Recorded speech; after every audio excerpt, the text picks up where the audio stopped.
Hello, everyone, and welcome to Listen, Learn, and Lift BIPOC Mental Health and Allyship. My name is Kisa Scales, Ambassador working with the Christian Writing and Speaking Division's Level Up Christian Institute.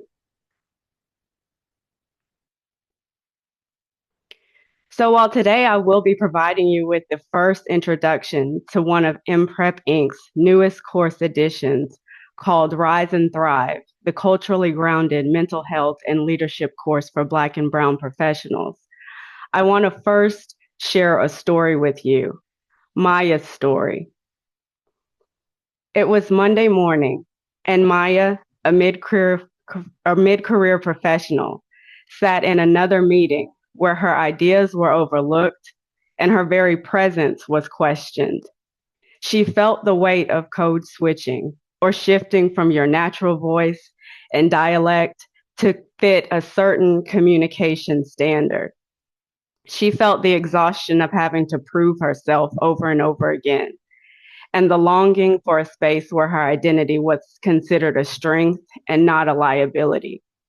That day, Maya decided her story would not be one of shrinking, but it would be one of rising. Through ancestral wisdom, culturally rooted mental healing, and faith-based centered practices, Maya transformed her narrative, and so can you. So if you're asking, who is Maya? I am Maya. Every Black and Brown professional who has experienced this story is Maya. So ask yourself today, are you Maya, or are you someone who can be an ally to Maya? So what is Rise and Thrive? And what was the reason for creating a course like this? Rise and Thrive exists because racial bias and microaggressions don't just bruise feelings, they disrupt purpose. They chip away at our confidence. They silence our brilliance, and they force Black and Brown professionals to spend their professional energy surviving instead of thriving. This course restores that energy. It equips participants to reclaim their voice, their agency, and their professional purpose and power.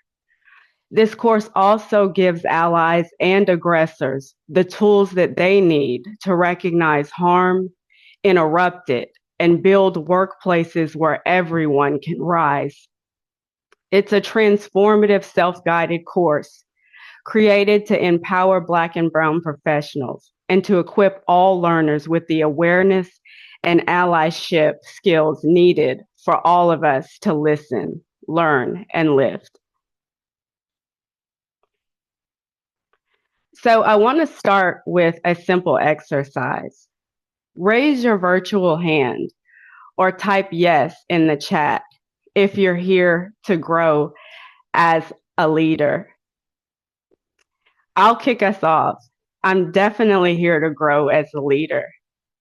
And I think I'm seeing some hands go up that all of you share those sentiments as well. And thank you for sharing that. So raise your hand again, your virtual hand, or type yes in the chat if you're here to better support others. I'm definitely here to better support others. And now, raise your hand if you're here to do both. I see a lot of hands raised. Thank you, Jane, for raising your hand. Yes, I think that is all of our end goal. We want to grow as a leader. We want to better support others. Thank you, Chantel. But we don't always have the resources or the information that we need to be able to do so. So I like what I love about these responses is that they do show our intention. We're not here to just sit back. We're here to stretch. We're here to elevate. We're here to lead with purpose. That type of mindset is exactly what will set us up for our individual success and for our collective success. And with that short exercise, let's take a look at what this course is going to guide us through in that journey of growing as a leader and supporting others. So when we think about rising and thriving together, we need to build and understand shared language for mental health and professional wealth. So let's talk about some terms that are essential for moving through this course. Microaggressions, and specifically racial microaggressions. Microaggressions are those comments or behaviors that communicate bias, stereotypes, or negative assumptions towards a marginalized group. While racial microaggressions are those everyday verbal, behavioral, or environmental slights that convey hostile, dismissive, or invalidating messages about someone's race or ethnicity.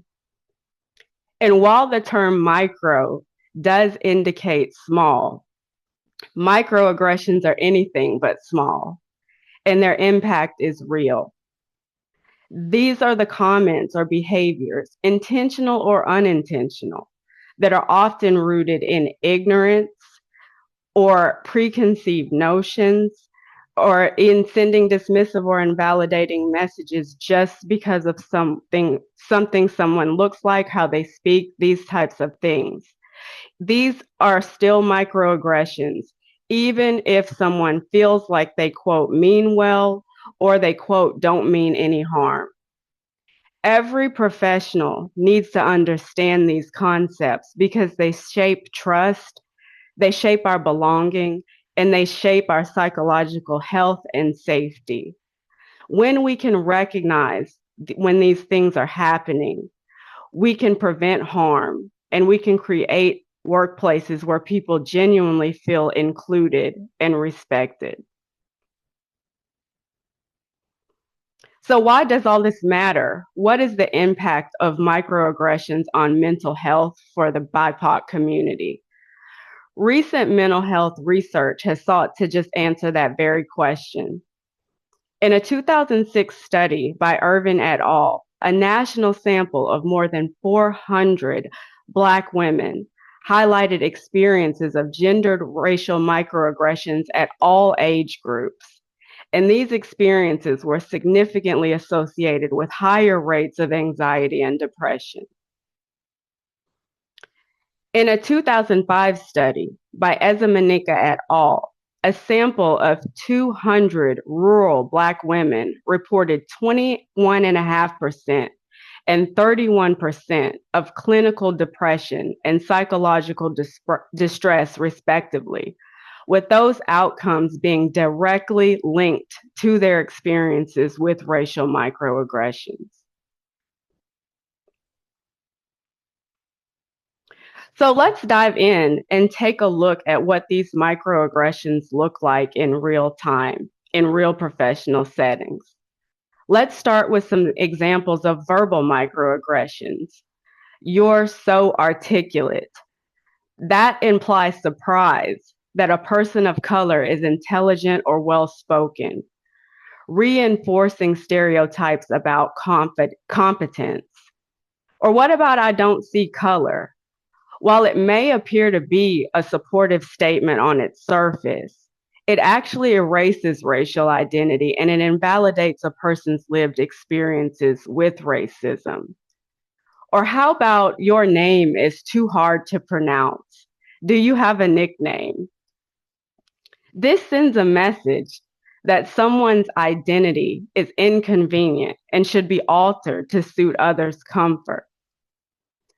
I can say that I've experienced all of these over the course of my 20+ year career. And I could guess that some of you today here have also experienced these things. And what about behavioral microaggressions, such as mistaking a Black or brown colleague for someone in a lower status role, or assuming that someone is the diversity hire? I've experienced these firsthand as well. And both of these are examples that reinforce stereotypes about competence, capability, status, and belonging. And what about the popular one, touching someone's hair without getting permission? This is an invasion of personal space, and it's a tactic that often is used to objectify cultural features. And finally, Let's talk about environmental microaggressions. This might look like leadership teams that lack racial diversity, dress code policies that penalize certain hairstyles. Think about dreadlocks or braids, for example, or even cultural attire. This might even include colorblind policies that ignore racial inequities. Taken together, all of these microaggressions encourage assumptions about who can be a leader. They minimize cultural identity, and they dismiss opportunities for important dialogue about divisiveness and status quo. So now that we have had this quick lesson on microaggressions, racial microaggressions, and what they look like, let's engage in a quick exercise. In one sentence, describe a microaggression you've witnessed or learned about. You don't have to use any identifying names, just name the behavior. And as you drop your answers in the chat, I'll start us off. Like me, you might be one who has experienced all of those examples that were discussed on the previous slides. The "you're so articulate" comments that I have a lower level, comments and assumptions that I have a lower level position, and people even questioning me about how I was even able to get my job have all been recurring microaggressions throughout my career in public health.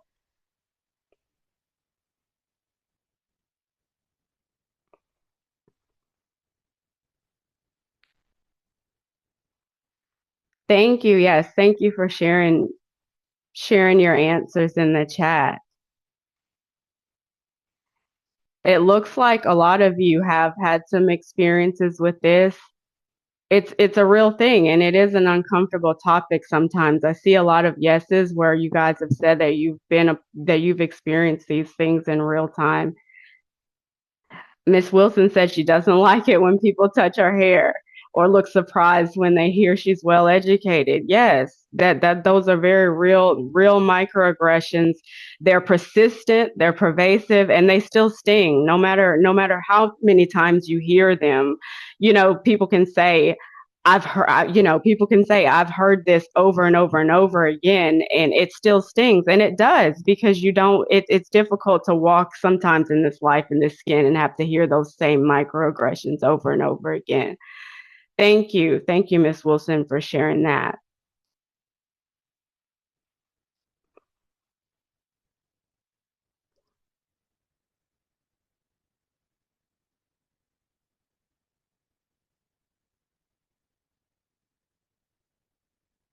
So the next exercise, I want you to raise your hand and just simply acknowledge whether you've seen a microaggression happen in a meeting or a group setting, or if you've actually experienced that in a group setting.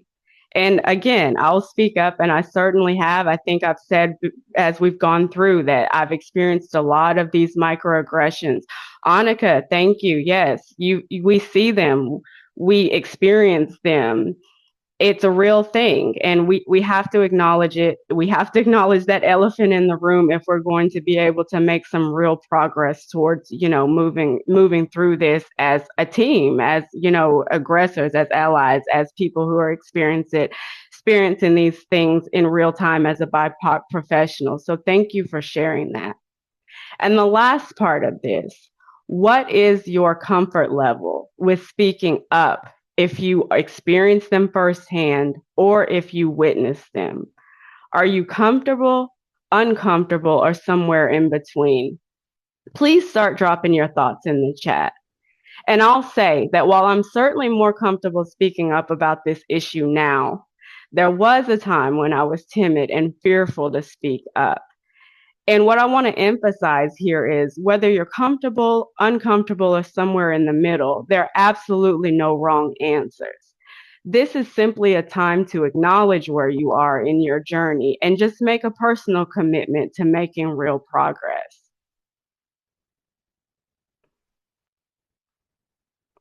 And let's see what we have in the chat. Chantel says he's comfortable. Yes. And I'm sure that getting there was a journey. And Annika, especially when she was a kid, she was super comfortable. She's super uncomfortable, but she's comfortable now. Yeah, I agree. I thank you for making that connection, Annika, because I do think there's a level of comfort that comes with age, that comes with experience. So yes, thank you for sharing that.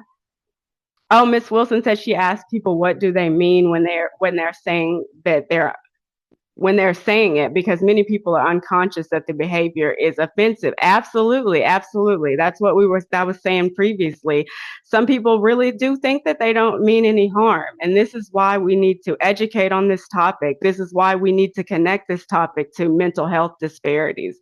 Because on its face, it might look harmless, but the research is showing that it's having a real impact on BIPOC anxiety and depression and how these people show up in the workplace. Yes, thank you. Yes, you're right. Others double down and try to prove that it's okay to be that way, and it isn't okay to be that way. That's a very good point. And in this process, you won't be able to change everybody, and that's a real thing that we have to acknowledge. While we can try, there will be those times where you just can't be that change agent for somebody, and that's okay. Thank you. Thank you all for sharing. Great comments. Thank you all for that.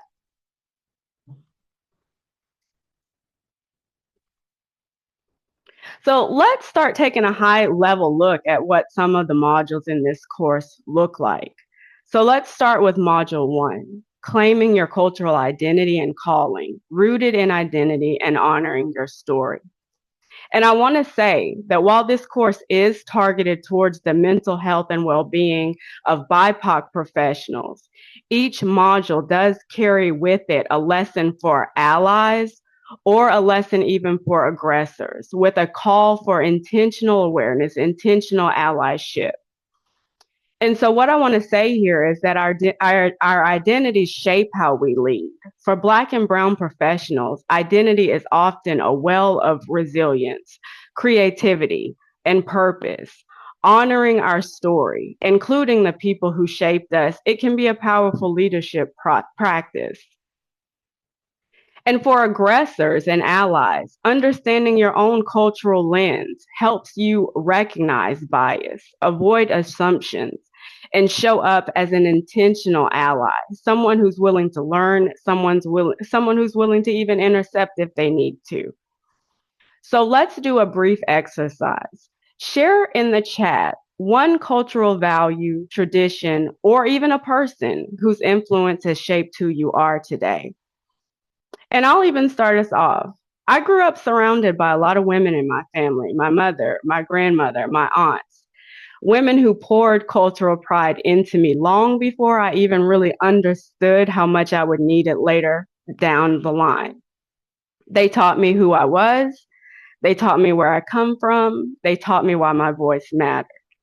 So later, when the world tried to tell me that I didn't belong or I didn't have anything to offer, I could then lean on the identity that they built in me early and stand firmly in my worth.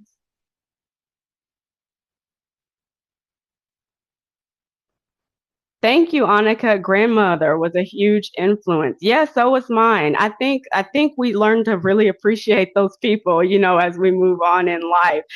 We might yours too, Miss Jackie. Thank you. Yeah, I think sometimes when we're young, we don't really realize how much of an influence they're going to be later down the line. But we can, when we're experiencing things like this, especially racial microaggressions, general microaggressions, we can really lean into our identity.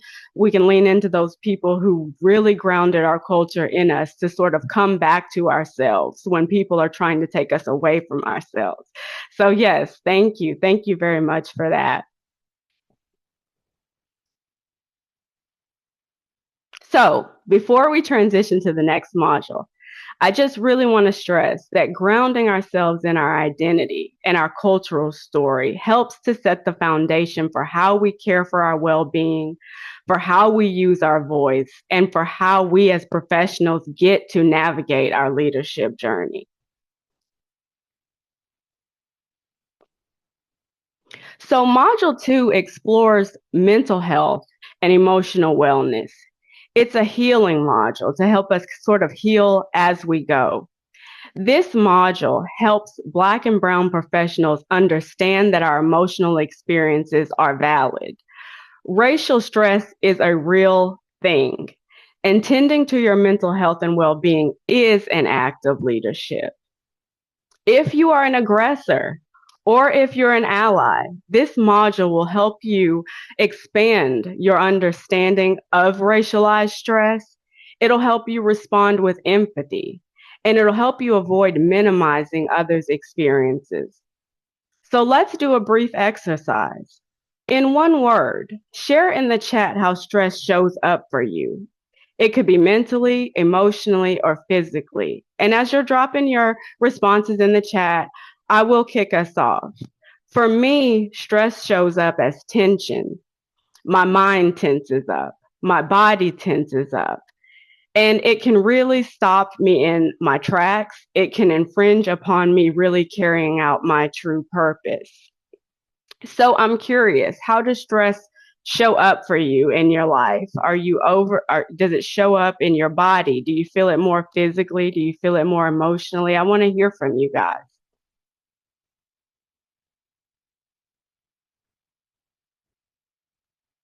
Some of you might still be thinking about how you want to respond.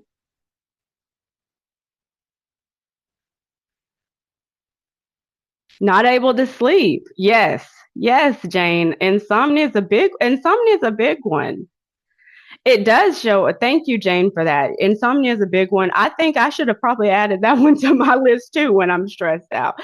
It shows up in how you respond to other people. It absolutely does, Miss Wilson. Thank you. Thank you for sharing that. Mentally and physically, yes. Sometimes you get that 1-2 punch when you're dealing with some stress. So these are all very real, all very valid. And they're things that as professionals we need to pay attention to. We need to understand why it's happening. We need to have tools to help us sort of move through that stress. And this course can help us do that, especially for the topic at hand.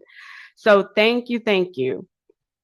So yeah, I just want to stress here, understanding our stress, understanding how it shows up, understanding that mental sort of internal dialogue and our mental health, as well as the health of others. All of these things work in tandem to strengthen how we show up externally, especially in our voice and our presence, which does transition us into our next module.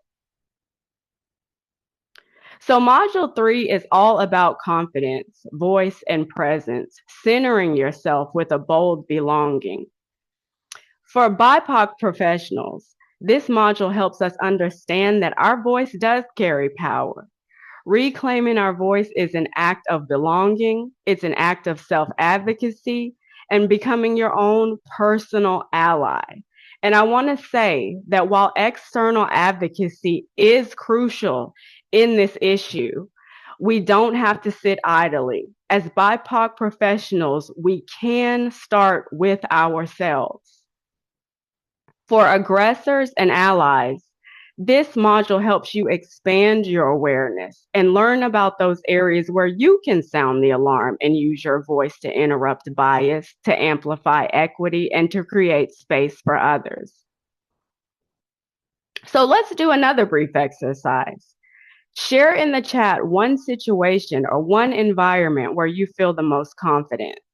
Is it presenting? Is it collaborating with others? Is it serving as a mentor? Is it problem solving? And I'll kick us off. I do feel the most confident when I'm collaborating on diverse teams with members who either share or openly acknowledge my lived experiences. This helps me to really lean in and to use my voice. Yes, Miss Wilson, an older woman who once shared that you have to be your first advocate and that advice has taken you far. Yes, you do. Yes, you do. I think especially with this topic, I think sometimes BIPOC professionals don't always, they're just looking for an ally, looking for an ally, looking for an ally. But what I've learned is, it is nice and we do need allies, but we need to start with ourselves. We need to self-advocate. We need to be able to do that. Chantel Wright, collaborating and presenting. Yes. Outreaching. Brazil, thank you for that. Yeah, it's important to know and recognize those areas where you show up as your most confident self, because it's really going to help you to move through as a BIPOC professional. It's going to help you to be a self ally. It's going to help you to be a team ally. So every place of confidence that you guys have identified and shared in the chat, or you've just identified mentally in your brain, I encourage you to use those areas where you feel the most confident, as your training ground, as you navigate, racial issues and healing and mental health. Use those areas of confidence to practice and to hone your skills as an ally or a leader or a professional. Because confidence in speaking out and speaking up, it equips us to navigate this type of bias, navigate these type of barriers with more clarity and with more courage, essentially. And this is what's going to move us into our next module. So for module 4, we'll explore resilience in navigating bias and barriers. For Black and Brown professionals, this module helps us to accept that we do deserve psychological safety. We deserve respect. It provides strategies to navigate bias in a way that protects our mental health, protects our well-being, and ultimately protects our career. For aggressors or allies, through this module, you'll come to understand that bias response is a collective response. Your intervention can shift your work culture, and it can protect your colleagues. So let's do a brief exercise. What's one phrase that you wish you could say when you witness bias? It can be a serious answer. It could be a simple answer. Anything goes here. And I'll start us off with this one. The word that I choose if I'm witnessing bias is simply the word stop. I like it because it's demonstrative. It's a command. It gets the attention that you need before you start making your point. What other words could help you introduce those conversations of bias when you witness it? What could you say in real time besides stop? What could you say in real time to help sort of get people's attention and hold the floor so that you can respond? I really like Jackie's response of asking, what do you mean by that? Yes, because it forces a thoughtful answer. It kind of doesn't give a way of escape. It's an accountability question. What do you mean? I want to know, what do you mean? And it puts the onus for you to fully explain, what did you mean by that? Getting to the why is so important when we're communicating regularly, when we're communicating in conflict resolution. And it most certainly is a valid question to ask when you're seeing racial bias. Thank you, Jane, for that. It's great. It's an accountability question. And before we move on, I'll just wait a few more seconds to see if anyone has anything to add. But yes, these are the tools that you can use. The stop, get people's attention, stop, a combo. Why do you mean that? Can you explain yourself? Can you elaborate on that? So these are all tools that you can use in real time, even if you were one of those people who said you were uncomfortable with speaking up earlier. When people start understanding their why, it shifts perspective and helps them face their demons. Exactly. And that's why this course is designed holistically for everybody. It's a space to learn. It's a space to become more aware. It's a space to recognize whether you're part of the solution or whether you're part of the problem. So yes, thank you. These are all really, really great responses. So before we do move on to the next module, I just want to sort of emphasize that understanding that responding to bias, it's part of protecting our professional purpose. And our purpose is sustained not only through action, but it's also sustained through rest. And rest is the topic that's going to transition us into our next module. So now we finally come to the last modules 5 and 6. And these modules are rooted in rest, in purpose, and in legacy. For Black and Brown professionals, these modules are intended to reinforce that rest is both a form of resistance and it's a form of restoration. Your purpose, it deserves spiritual, physical, and mental replenishment and protection. For aggressors or allies, these modules encourage you to honor, model, and support the need for rest. Advocate for rest. Advocate for good mental and physical health. Advocate for work-life balance. So, in a brief exercise, in one sentence in the chat or one phrase, what impact do you hope that your leadership has on others in terms of their mental health and their professional well-being? And I'll start us off. I want my leadership to leave a legacy that proved I championed the mental health and well-being of BIPOC professionals, that I was a model of what true care really does look like, and that I equipped those that were coming behind me to do the same. So tell me, what legacy of leadership do you want to leave? After we've gone through this simple sort of course introduction and what these modules are intended to do and how they're intended to shape you, what sort of legacy of leadership do you want to leave? And we'll take a little moment here so you can really put your thoughts in the chat, since it's not a simple yes or no question. And it might be one that you're still thinking about. It might be an answer that you're still shaping in your mind, that you haven't fully, come to grips with exactly what type of legacy you want to leave. And that's okay too. Anybody? I want people to know that I've changed people's lives for the better. Exactly.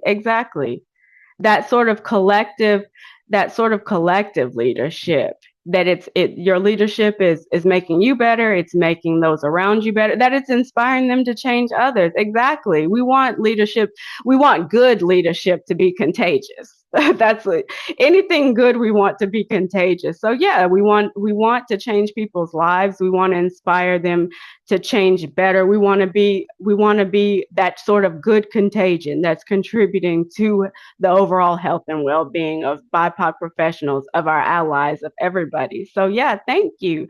Jane, I want people to see themselves as leaders. That's a big one. A lot of people, there's so many untapped leaders, Jane, I think. I think there's so many people that don't think that they are a leader when actually they don't think they are a leader when actually they really are. They just need maybe that extra push. They need that extra encouragement. They need to tell somebody, well, if you don't think you're a leader, these are the ways that I see you showing up in life that says otherwise.